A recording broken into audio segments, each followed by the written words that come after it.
Here on Daf Chafhei with Beis, approximately, I would say, about 15, 20 lines down from the top, where we left off. Ki noch nafshei de Ravina, when Ravina died, Pasach alea hu saftana, one of the experts at delivering hespedim, said the following beautiful hesped. Tmarim he knew rosh.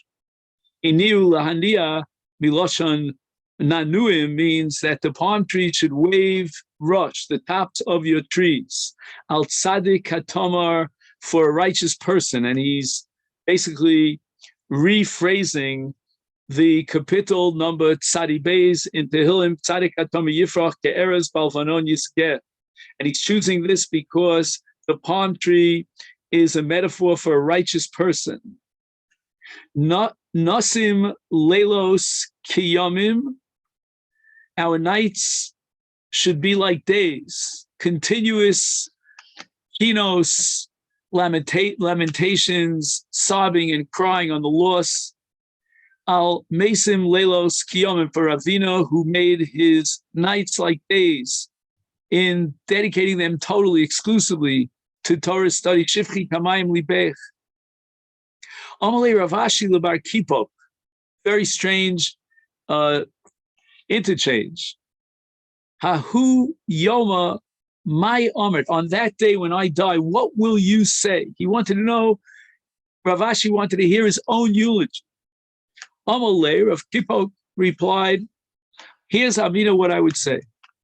Im ba'arozim nafla shalheves. A flame has fallen on the cedar trees. The cedar trees represent the highest level of Torah, righteousness, of tzidkus and Torah. And now they've been set afire by the flame. Mayasu ezove kir. What should we say to the hyssopes? These are the low shrubs of Klal Yisrael, the rank and file people.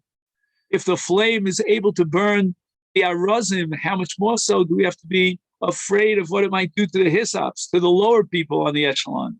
Livyasan bechaka hoalo. A great fish called the livyasan has been brought up from the bottom of the sea with a fish hook. It wasn't aware of the fact. So this is the Malach HaMavis taking the life of Ravashi, the great livyasan. Mayasu degay rekak. What do we say to the smaller fish?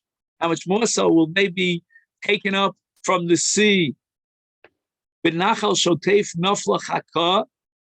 We can understand Ravashi as a nachal shotef. He is a river that flows, that rushes.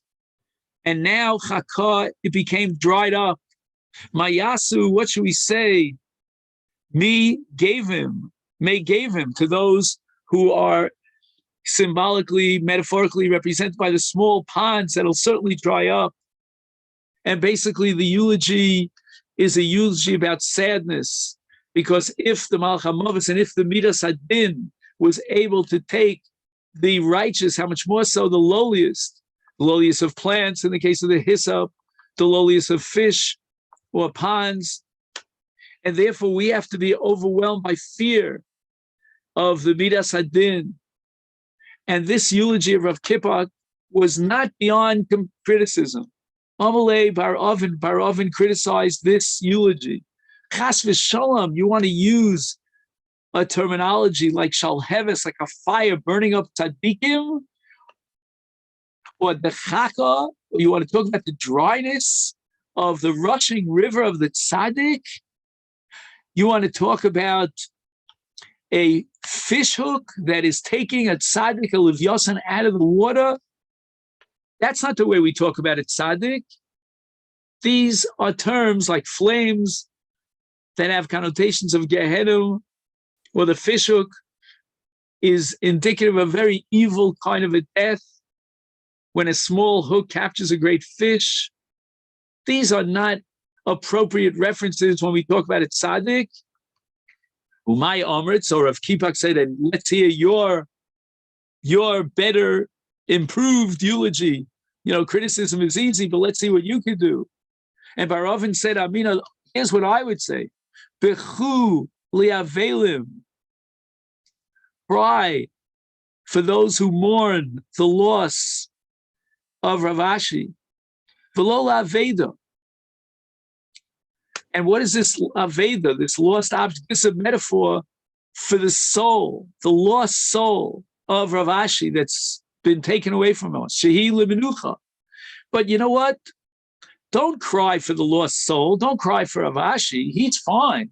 Cry for the Avelim who no longer have access to the Torah and the inspirational teachings of Rav Ashi. But as far as the soul of Rav Ashi, that's not avda, that's not lost. That's not burnt up in flames or taken up by a fish hook from the water. He l'menucha.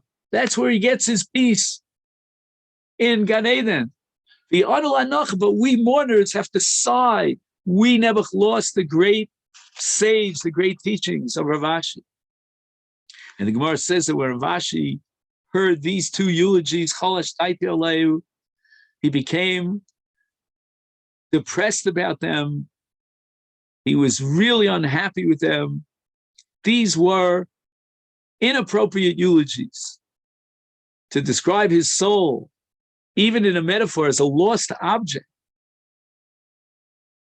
or to talk about is the flame that it's just is hapach kare.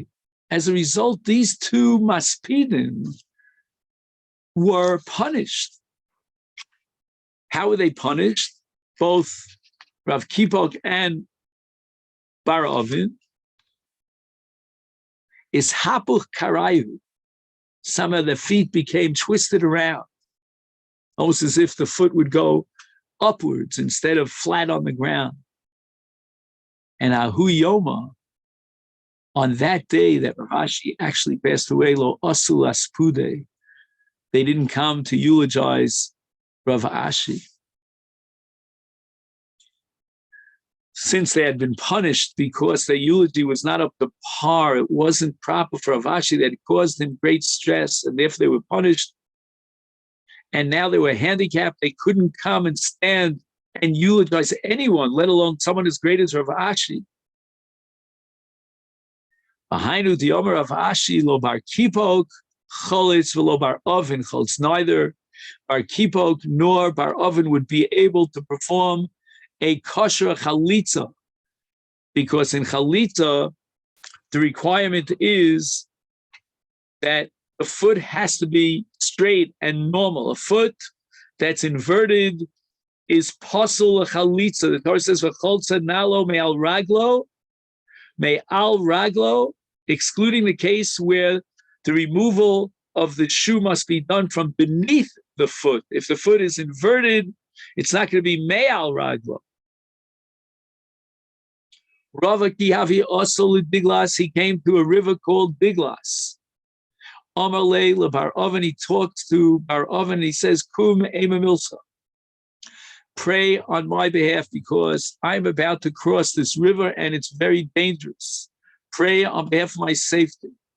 Kaivi Amar Bar Oven got up and he said the following. Again, this Maisa took place earlier than the other Maisa. Bo Rov Shlishis B'mayim. He describes Rava as Rov of the Shlishis. So now we have to understand what Shlishis. Shlishis is a reference to Klal Yisrael, because Yeshayahu Navi calls Klal Yisrael Shishis. And Rava is Rov. He's considered equal to the majority of the nation of Israel. And now he's coming into the water. Zechar, God, please remember him. Verachim, and have mercy on him. Ta'inu me'acharecha ki isha mibayla. If we have strayed away from you like a wife was rebellious against her husband, and she strayed from her husband with another relationship, she became a sota. Al taznichenu yos mimara. Do not forsake us with the sign of bitter waters. The waters, if they would be dangerous, they are like and can be compared to the bitter waters that the sota has to drink.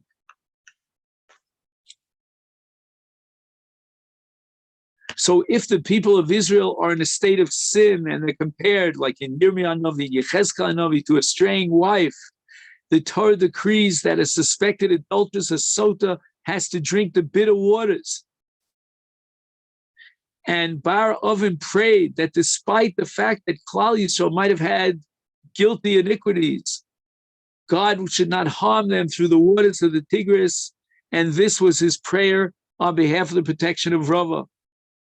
Now here we have a mnemonic device that gives you the listed names of those great Talmidei Chacham whose deaths will be mentioned. Rabbi Chanin Chasnei de Beit Nasi Avi was the son-in-law of the Nasi. He was married to the Nasi's daughter.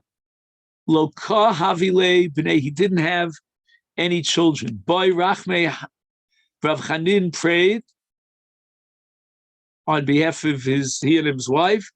V'havile, and they had a child. But Ahu Yoma, on the very day the child was born, Nach Nafshe, Rav Chanin passed away. He did not live to raise his own child, his single child.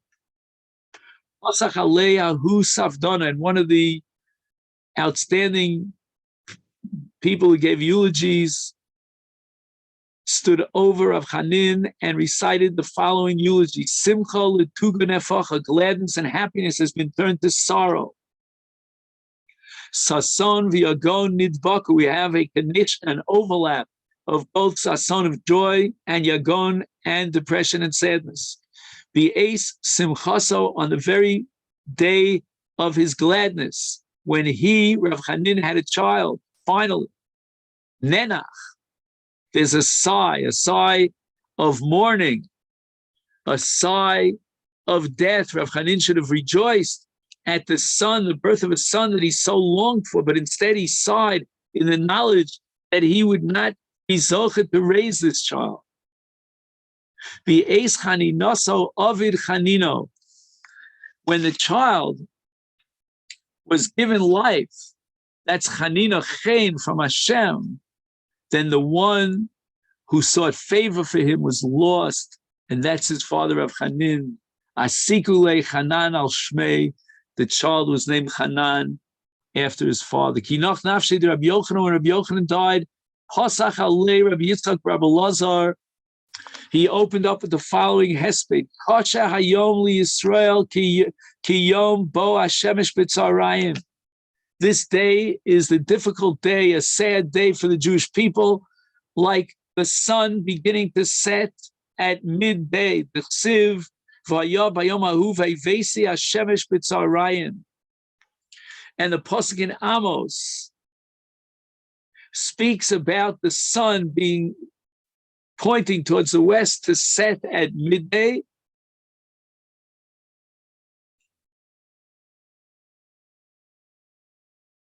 Amar Rabbi Yochanan, Zeh Yomo Shel Yoshio, that the prophecy of Amos is related to Yoshio HaNavi, who is a great tzaddik who uprooted, to a large extent, not completely, Avodah Zarah from Israel, and yet he tragically was killed by the army of Necho, of Aro Necho. He was 39 years old. And Rabbi Yochanan declares that this nevuah of Amos, about the setting of the sun at midday, refers to the death, the premature death of Yoshio, the great tzaddik, in his prime, the prime of his life. Yoshio is called the sun. And with his death, the Maspid says that this day is as awful as the day in which the sun set at midday. The devastating loss at the passing of King Melech Yoshio at this time. Inoch nafshei de Rabbi Yochanan, Yosiv Rabbi Ami Shiva Ushloshim.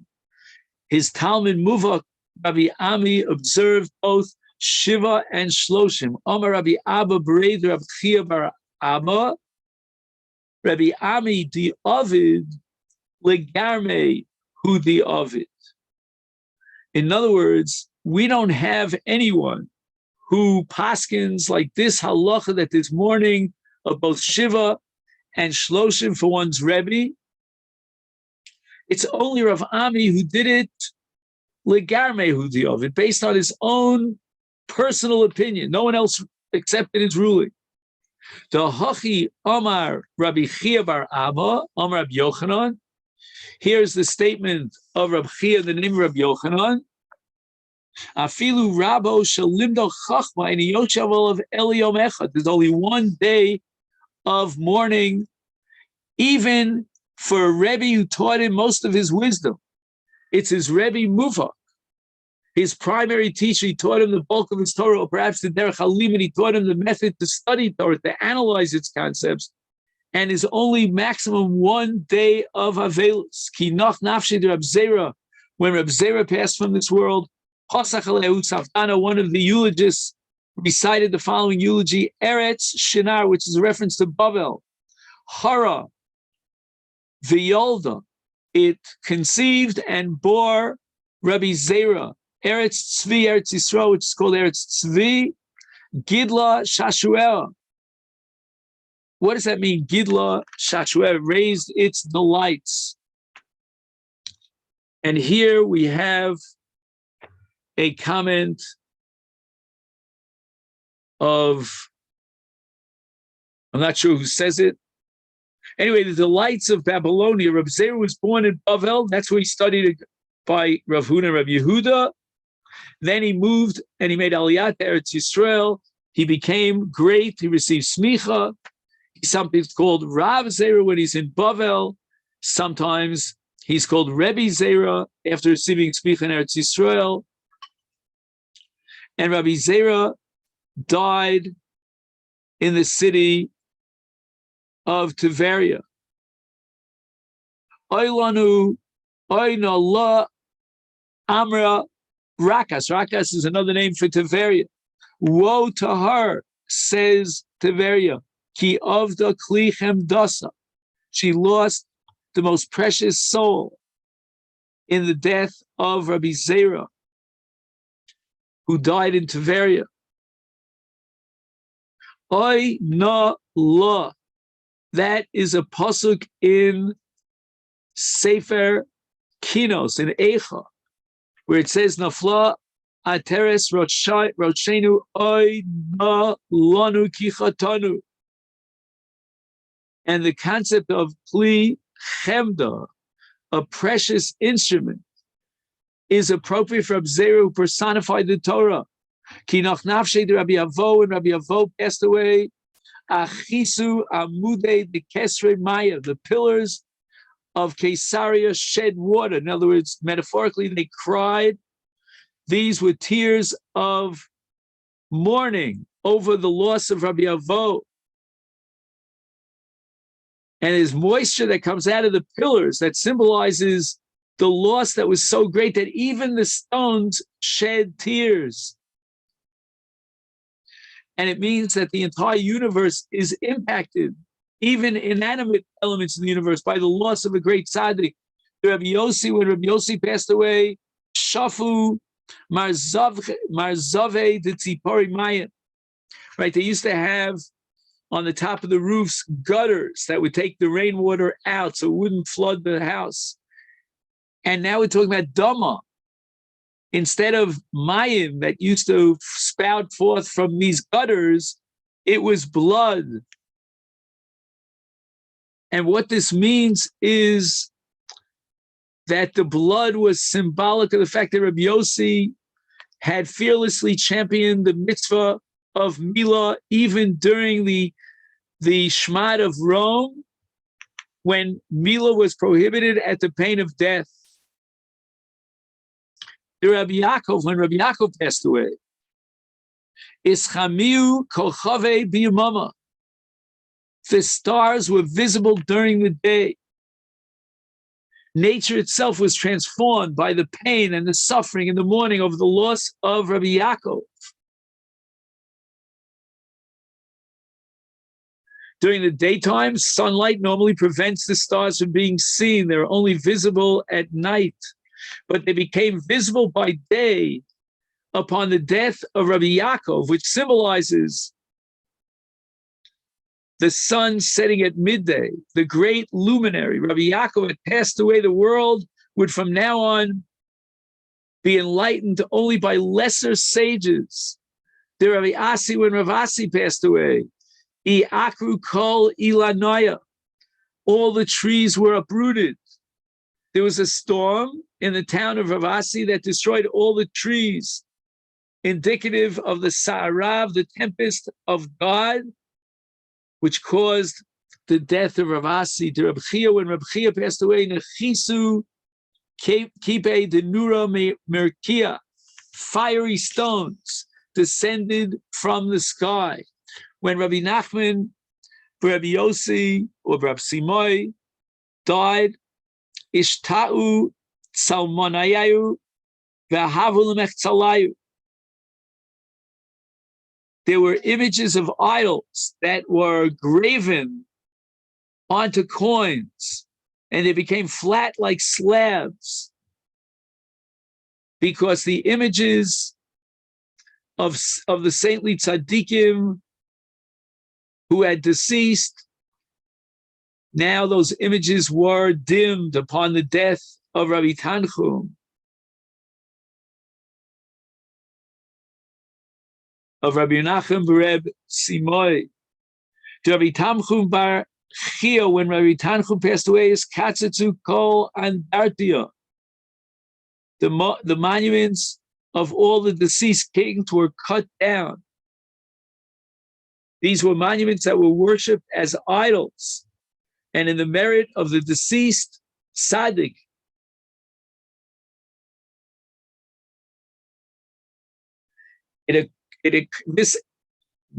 This miracle occurred, and the monuments were cut down.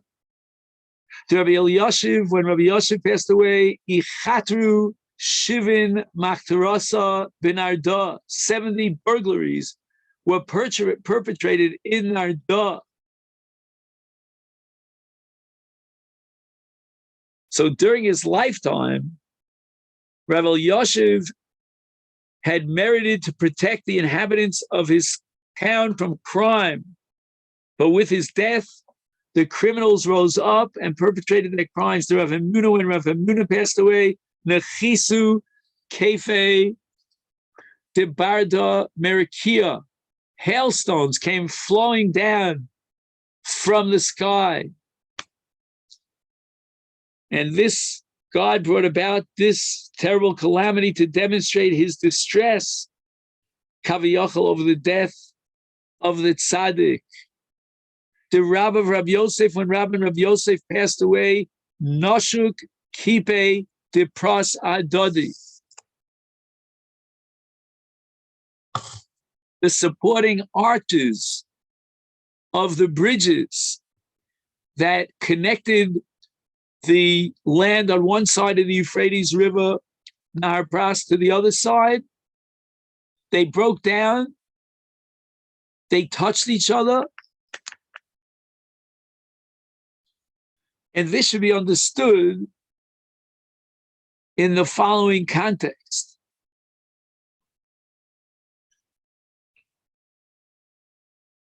There was a representative of this breakdown of the bridges was representative of the world's instability as a result of the death of these two stages. Rabbi and Rav Yosef were chaverim, were colleagues.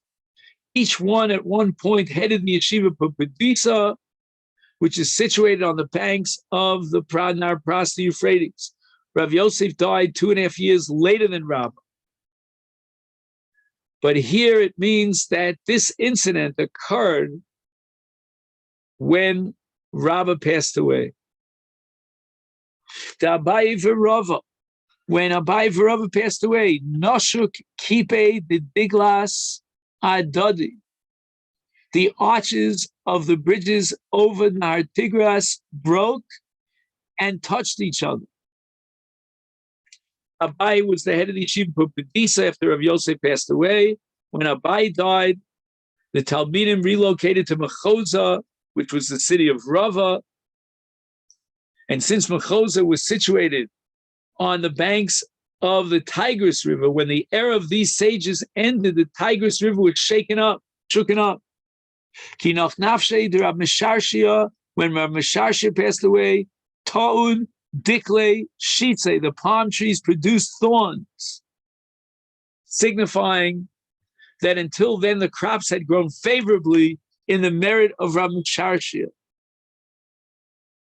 And this leads us to Taner Rabbanon, the Brisa, which is quoted on Daf Chavav Amud Aleph, in connection with the Mishnah's mention of Kriya of the Avelim.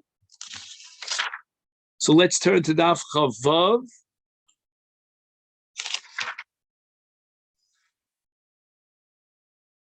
The Elu Kroim She'eno Misachim. These are the rips of Kriya that cannot be repaired. Number one, Akareya al Aviv v'al Imo. Number two, v'al Rabo Shalimdo Torah. Number three, al Adnasi. Number four, al Av Bezdin. Number five, v'al Shmuos Haros. We'll see exactly what Shmuos Haros are. V'al Birkas Hashem. And Chas v'Sholem, if somebody curses the name of God. V'al Sefer Torah Shenisraf, or if someone is present when a Sefer Torah was burned. V'al Ore Yehuda, over the ruins of the cities of Judea. V'al Migdash, and over the ruins of the Beis HaMikdash. V'al Yerushalayim, the ruins of Yerushalayim. In all these cases, Korin v'Eino Misachim, v'Korei al Migdash u'Mosif al Yerushalayim. One rips his garments over the ruins of the Migdash, and he extends that rip over the ruins of Yerushalayim. So he starts with a Kriya al Migdash, and then he expands it as a Kriya on Yerushalayim. Aviv v'imo v'rabo shalim d'tor minalan. T'chsiv, it says with regard to the death of Eliyahu, when he went up to Shamayim in the Agalah, Elisha Roa, Elisha watches as his Rebbe Eliyahu climbs up. For whom mitzak avi rechev Yisrael uparashav. Elisha cries out, Father, Father, Israel's chariot and horsemen. What does it mean? Avi. Ze avi v'imo. Rechev Yisrael ufarashav. Ze rabo shalimdo Torah. My mashma, why do you derive this conclusion? Kinematagim Rav Yosef, like the Targum of Rav Yosef. Rav Yosef was a Saginor. In order to adhere to the prohibition against reading Torah Shebchsav Bal Peh, he would translate the words of the Torah into Aramaic Targum. Rebbe, the Tavla only Israel Bitzlo say, my teacher was more beneficial to Israel with his prayers, Mirasichin uparoshin, from chariots and horsemen. The Lomis Achim Minolan, how do we know that we're not allowed to repair the Kriya? Dechsiv ayachzek bibgadav ayikreim l'shnayim kroim. He took hold of his garments and rent them into two torn pieces.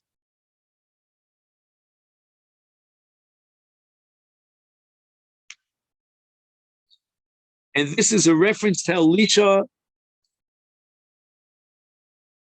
when his Rebbe was taken away. Vayikreim, imashma shedemar vayikreim. It says that he ripped his garments.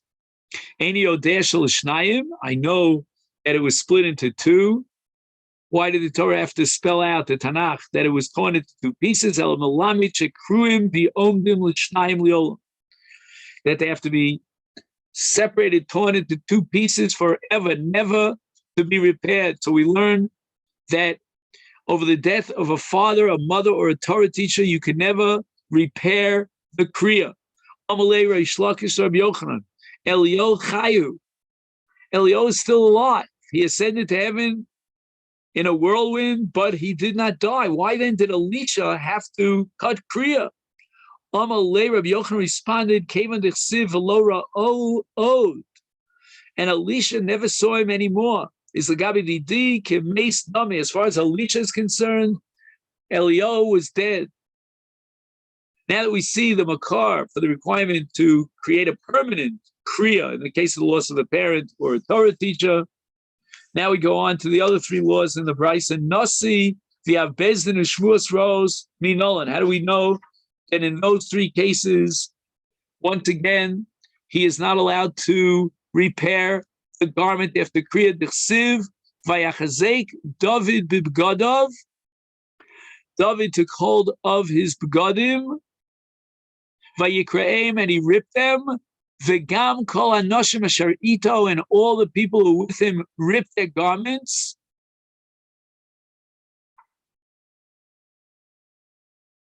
Vayas, vayispedu, vayifku, vayatsumu adaor. There was hesped, there was echi, there was tzom until the evening. Why? Because as a result of this loss of battle, Al Shol ve'al Yonasan beno ve'al Am Hashem ve'al Beis Yisrael ki naflu b'charev, Shaul and his son Yonasan had been killed, and the nation of Israel and on the house of Hashem, they had all fallen by the sword. Shaul's and Nasi. Shaul here is a reference or a hint, an allusion to the ruler of the nation. Yonasan's av Bezdin, because Yonasan sat on the Bezdin.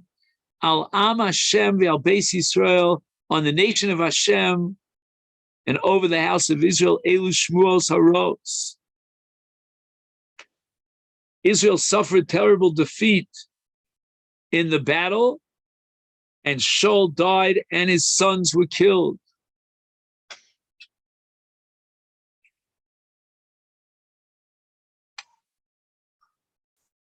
Let me just see.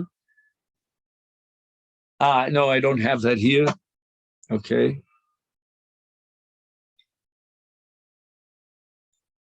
So the Gemara asks the following question: Omale Rav Bar Shabal Rav Kahana, v'ema dahava kulu. Perhaps we should say that you're only chayav in kriya if all these things occur, the entire list. And Rav Kahana answers, Omale, he says to Rav Bar Shaba, al hifsika inyan. It says, Al Am Yisrael, Al Am Hashem, the Al Beis Yisrael. Each word Al that is added creates a hefsek and separates one calamity from the other. So there's a chiv kriya even on one single calamity that's listed here in these psukim of Vayachzek, David, Bibgadov, etc. And the Gemara now is going to question whether, in fact, we're chayiv and kriya on a shmua ra'ah, and that's where we're going to end it for now. Thank you. Thank you very much.